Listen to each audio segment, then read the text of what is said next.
Thank you for joining today's webinar. I'm Florian Alami, and I'll be taking you on a 30-minute review of how Visicon 2.1 makes it easier than ever to view, query, and compare models. I'll spend the first half discussing how Visicon works, and then we'll dive into a live session. I realize there's a lot of noise, a lot of noise in the industry about different types of BIM tools, and you may be wondering what's special or different about Visicon. That's a valid question. The best way to address your doubts is to ask why engineering firms around the world choose Visicon as their model review and checking solution when they have so many other options like BIM 360 and Navisworks.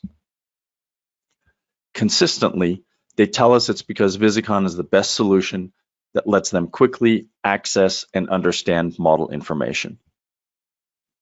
This makes them more efficient and improves their project quality. They like Visicon for its small file size, navigation speed, and ability to quickly dig into and understand models better than possible with other options. What strikes me is that they really focus on how Visicon helps them better understand models, not just view them. I think that's a key distinction. Visicon delivers value to them on a daily basis. What business challenges does Visicon address? One common challenge I hear is that designers are relying more and more on detailed 3D models in their design process. However, not everyone on a team is comfortable using Revit, Tekla, or ETABS. Those that are not able to access model information themselves are less productive and not as integrated in the overall design process.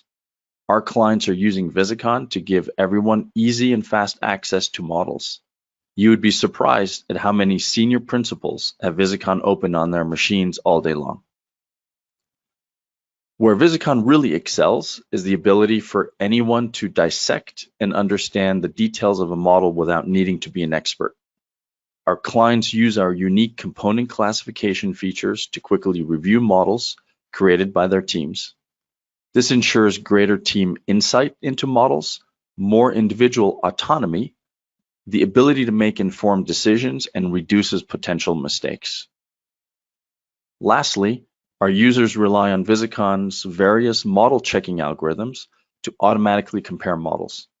I'm not just talking about basic clash detection or model comparisons that are found in solutions like BIM 360 or Navisworks, but more sophisticated algorithms that help pinpoint specific changes or differences in models.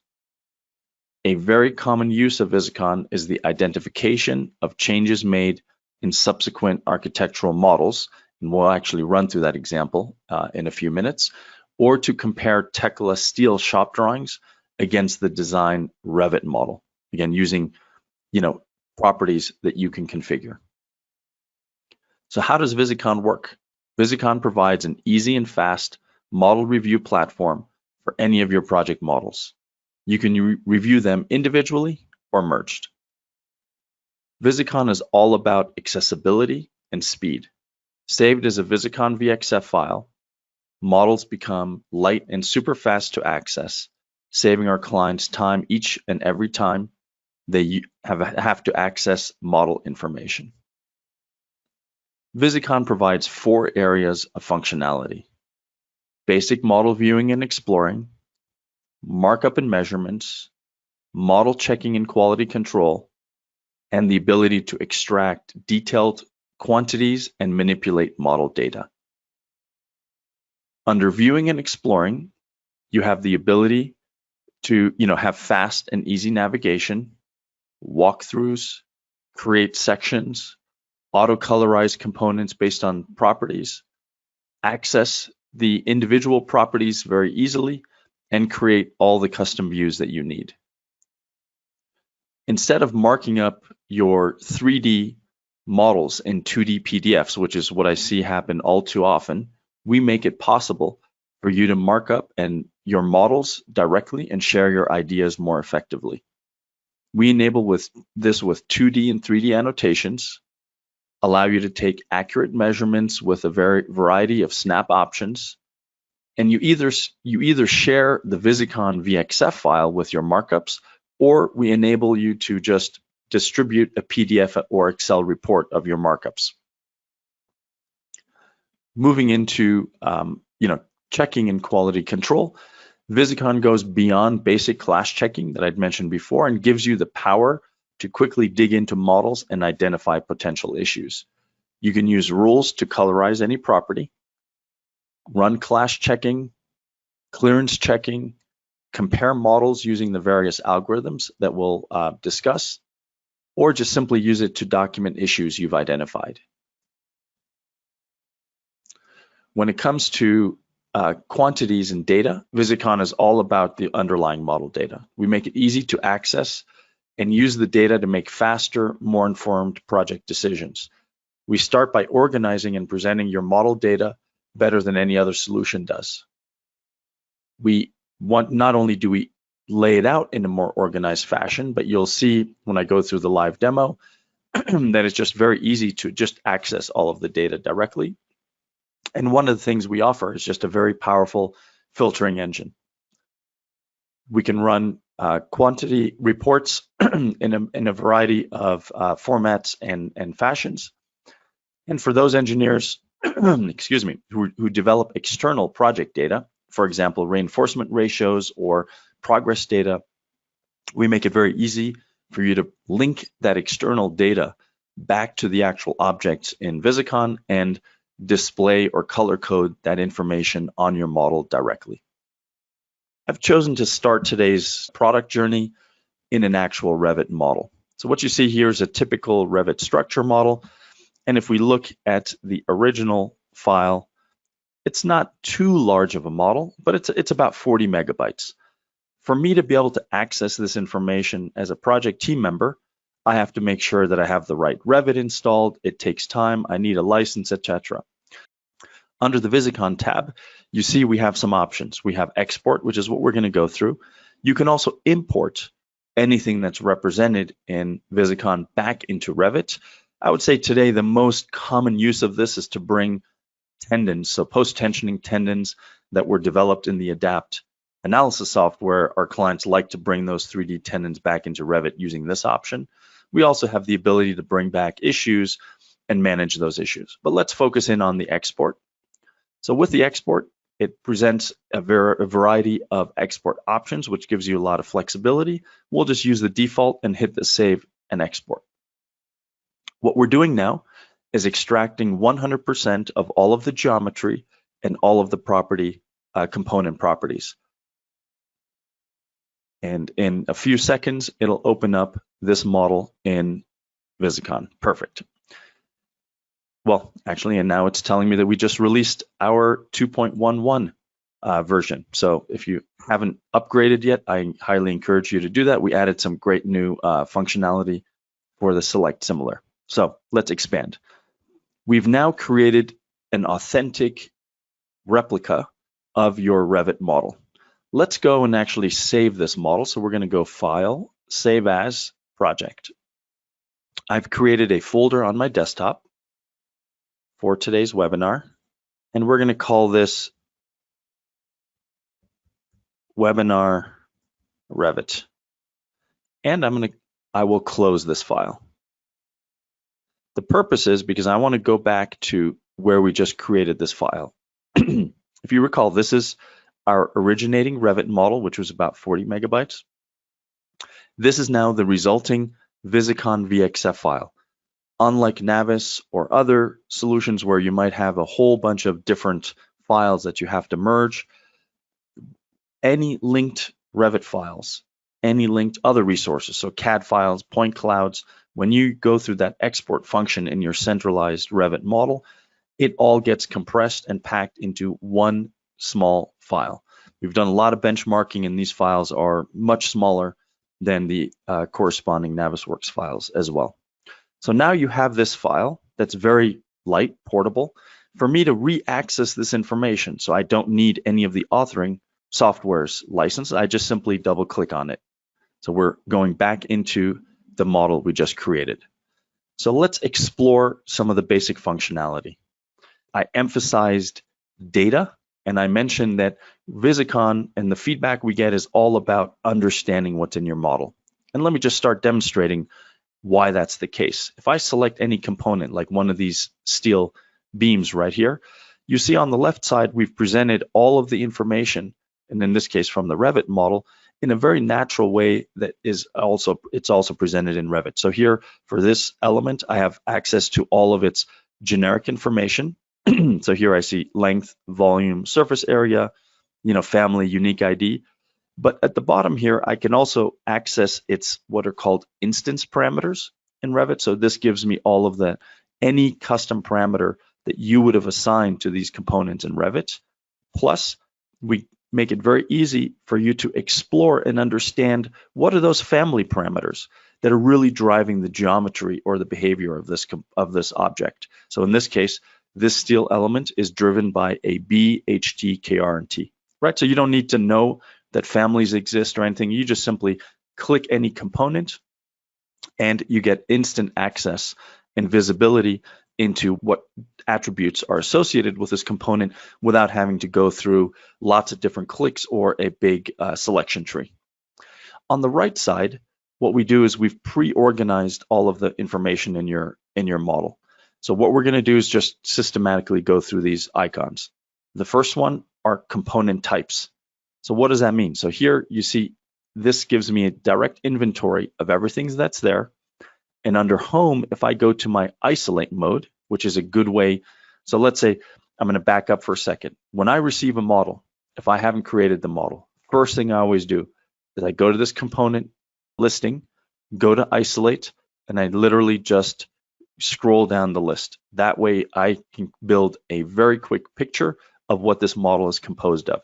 This gives me a good sense of, okay, here are all of my columns. Here are some foundation floors, some structural floors, some beams, right? So I see a nice distribution of where I have all my beams, some general objects, so parking, so these are just parking decals, and my structural walls, right? So it's this easy to be able to just break up the model and quickly understand what's in it. That's what people love about Visicon. I'm going to move ahead to levels. So this is just kind of the same way to be able to look at your model from a level perspective. We're going to go to materials. So here, this materials may not be so critical for your Revit models, but definitely when you're looking at your analysis models, you want to make sure and check what the materials are. So here I can isolate and see where do I have this particular steel, right? So you can see all of the members within the model that have been assigned this particular material. And if I want to color code my model based on materials, it's as easy as just coming and assigning different material colors. So here, so let's say we assign these different material colors. Now this is a little obnoxious, that color, so let's go and make it yellow. So now I have, right, so you see I'm in color coding my model based on materials. It's as quickly as at the bottom, I can jump to component color, level color, material color. We just keep moving down the list by discipline. Now we only have 2 disciplines here. By family. So what's key and underlying to the way Visicon is structured is, as I said, it's all about the data. So it's not that a component is just a component and takes up certain space, but we recognize that it has a lot of different views. And these views to begin with are all these out of the box, preset views between its component classification, its material assignment, what discipline is it part of, or in this case, what Revit family is used to define this. So here I'm now organizing my components by Revit family, and I like using that in combination with visibility, right? So now we're looking at the visibility, and under visibility, I can have a quick way to toggle on and off all different component types. So I like to just turn off all the component types and let's say only turn on my columns, right? So now I'm combining color coding based on family and isolating and only showing my columns. What this allows me to do as a project manager without having had any prior knowledge of who and how this model was created, or being an expert in Revit, I don't even think it's even that possible to display this information in Revit. I can now, within seconds, inspect where I have changes in column sizes or any other component, and you can see all of the different varieties of columns that I have here. The color coding simply tells me that, for example, these this column, which has the same color as this one, I can see they're both 30-inch diameter columns, right? So this one is different, so I see my walking column, and this is just a very effective way for you to be able to start understanding what's made up in your model. So I'm going to go and turn on all component types again. Next, we're going to move to geometry. So what I want you to notice before we do that is, can you see that I have this purple band of slabs that are all the exact same family? So they're all 7.5-inch PT slabs. If I move to geometry, you will see though that that group of common slabs that had the same size or same family assignment are in fact even subcategorized further. So here this is telling me that these 3 blue slabs are exactly identical, which means slab outline, openings, sleeves, anything that you have in those models are exactly the same. And then these other ones are other typical slabs. So what this is very useful for, especially for facade engineers and engineers who are really trying to understand and design towards, let's say, repeatable sizes and geometries in a model to introduce efficiencies, this geometry classification is very useful because you'll instantly see where you have repetitive geometries and where the sizes are different. So we've now gone through all of this to create a, and what we'll go into filters next. What I'm going to do is I'm going to switch to my material mode, and I should not have selected this. I'm going to go into just assigning white for my concrete. So we're in my material mode, and I want to talk about the next area. So here we have views. I had talked about custom views. So this is our default view. We're now going to go ahead and insert a new view, and we're going to call this section. And let's say that I am in a situation or on a phone call, and the architect, and I'm discussing with the architect about certain clearances here that are requirements in the core. You see how I've just selected this surface? I right click and I add a clip plane. So now I've added a clip plane, and I can just grab this clip plane widget and very quickly and easily just move that back and forth. So this is, for example, how I have just quickly created a view or a section this side. I go back to my default, and I always recommend just keep your default view with all things there, and then create lots of subviews. We're going to insert a new view, and we're going to call this section 2. And this time we're going to come into this side and add another clip plane. So what I'm trying to demonstrate here is just how easy it is to be able to create different views of your model. You're always retaining all of the attributes of each model individually. I can now take, for example, this view, right click, clone it, and this is going to be our markup. So we're going to identify and communicate with the architect our first issue. The issue was, what is the clearance that I have at this level? We're going to achieve that by going to our measure, and we're going to just do a clearance measurement. So we just come in here, and quickly I can confirm what my clearance dimensions are. I need to know what's the length of this beam. Not a problem. I'm going to go to my home, turn on my snapping, go to measure, use linear, and I'm going to come in and I'm just going to do a very precise measurement. Again, it conforms with the 5 feet, but I just wanted to demonstrate the snapping option. So this is how you can go and create quick 3D annotations. If I want to know where am I go to my markup, and I can see I have a few other 3D annotations. So for example, I can put just a marker somewhere, and I can customize these markers any way I want. Add a snap elevation, right? So this is telling me what elevation that I'm at. And what's key about these 3D annotations is that they kind of rotate and move with the model. I can also add just a simple linear measurement. So let's say we add a linear measurement, and on that linear measurement, I can go ahead, add my comments, and now I have a measurement with comments built into my model, right? So here you can see my comments. So it makes it very easy to annotate your model based on issues or items you're trying to communicate.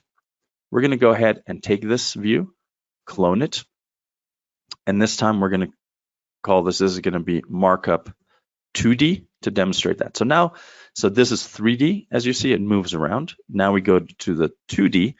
And so in addition to what I've done here, right, which is 2D, I can go to my markup and we have a whole slew of other 2D markups. Now with a 2D markup, this is like having printed it and as a PDF and marking it up in Bluebeam. So here now you have almost like a static markup on top of that. So you can go and do all kinds of interesting kind of markups and customize these markups as you wish. So again, in summary, as far as the views go, you can manage your views here and create very simple markups.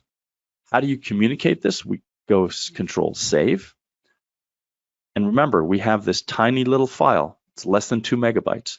I can just turn around, email this to anybody, and that individual has access to all of my 3D markups. If they're looking at this markup and they say, wait a minute, you, Florian, thought that this is how I understand this, but in fact, I'd want to look behind it. Not an issue. I just unlock this view and I can still look behind it. So you're not losing or dumbing down your model by doing a 2D PDF. What we're going to do next now is switch to a model here where I'm going to do two things. Just show how we can merge all different discipline models into one model, and then we're going to conclude with one of the advanced model checking algorithms, which is how to find changes between two architectural models. So the first thing we're going to do is I just want to demonstrate that here we're taking an adapt INP file. So this is let's say a post-tension concrete slab design. We're going to merge it with an IFC. So this would have been a Tekla model with an ETABS model. And I've already pre-merged all of those for you. And so here, this is now that pre-merged model. How do we bring models together? You simply open one of them, like we had our original Revit model, and just simply say merge into, and you just bring in as many models as you need. So here, I can look now at all of my models based on the model. Again, assign each one a different color. And unlike other solutions, we make it so easy to be able to turn on and off different models that you've merged, right? So this is something we get a lot of feedback from particularly Navisworks users, that this is just so much easier to just be able to handle that information. We now go back to our material coloring, and you can see that we still have all of the exact. So this is the details of a Tekla model. How do I access and find out what is this member? Same exact way as with my Revit information, right? I have access to all of my Tekla data here. Or if I go to the adapt model, how do I access the adapt information? Here you see I have all of my post-tensioning. If I hit tab, here's my tendon information, right? One uniform platform that allows you to access and interact with and slice and dice everything exactly the same way. Here's an ETABS model.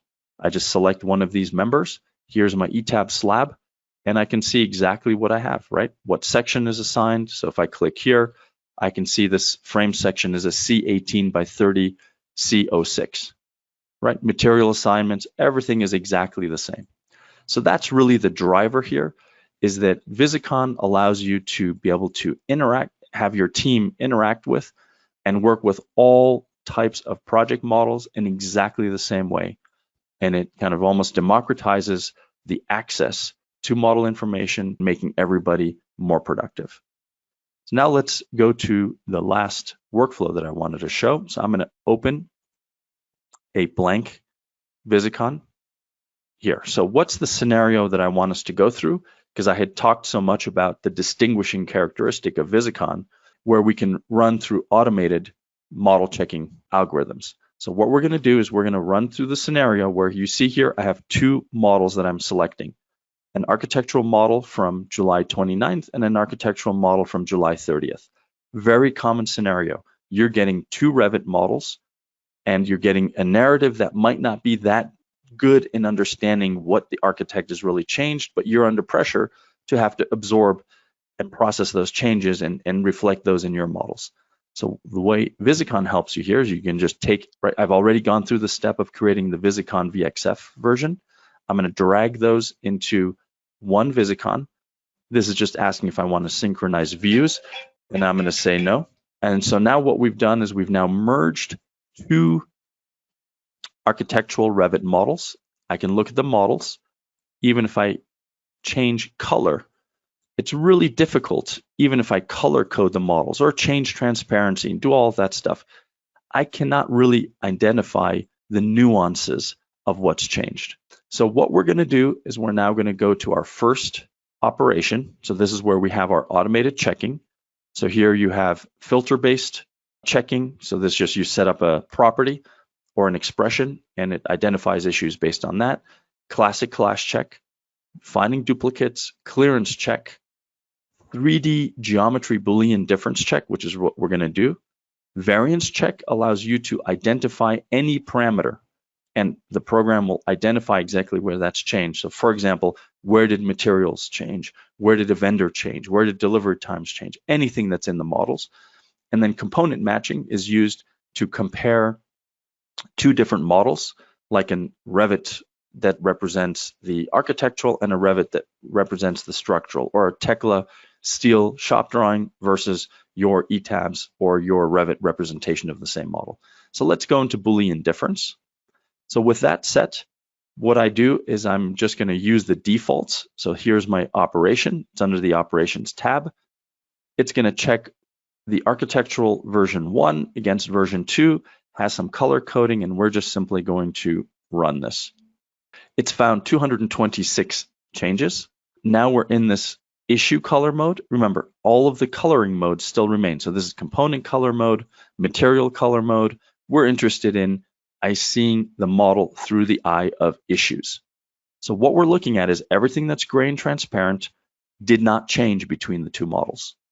Everything that is green was added. So here I can clearly see the slab edges have been added. Some windows have been changed. So orange means that this is the old window that was changed. The green is the new style. If we look and see here, for example, there are some columns where the column was made, right, again, orange or yellow means it was a reduction or a change in mass. So this column, the architect made it narrower, and this slab here was made, the soffit was dropped, right? So this gives you the ability to quickly identify all of the changes. And under issues, we can isolate those issues. So this gives you X-ray vision into exactly what all of the changes were in the model. Green was added, orange or yellow was removed or changed. So now let's say this is an overview, but we're going to go and create one last view and just focus in on slab edges only. How do we do that? We're going to go to filters. We're going to create a new filters and we're going to call this slabs. I can just use my categories to select those slabs. We're going to go to operation and say a new Boolean operation. We're going to turn off the previous one. This time we're only going to modify this by limiting our search set to only include slabs. And we're going to rerun this. So same operation. So now we've only narrowed our search down to 22. And we're looking at the model from the view of what's changed. And you see there's less clutter and information. And I like to isolate it even further by just isolating my slabs and the Boolean results. And this is a beautiful, simple report that you get that shows your team members exactly what has changed based on any of the component types you're interested in. So here I only care about slabs. So I can now clearly see where, so orange here means that the architect, removed slab from the bottom and popped it up. Here I can see some slab outlines. If I zoom in here, very clearly where the openings have changed, right? So these openings these two have become smaller. Here the slab edge has been popped out. Imagine how much time it would take you to have to now sift through 10 or 12 individual Bluebeam sheets trying to identify and highlight where those changes are. Visicon is developed into a unique solution that provides designers and BIM managers the fastest way to view, query, and compare models. Unlike other basic model viewers, Visicon gives our clients the ability to quickly and easily understand and check their models, improving project outcomes. I realized today with 30 minutes was only a high-level overview. I do encourage you to come in, and if you haven't done so already, go to our website, grab your free trial of Visicon, and or contact us. We'd love to set up a more detailed session and address any specific questions that you might have.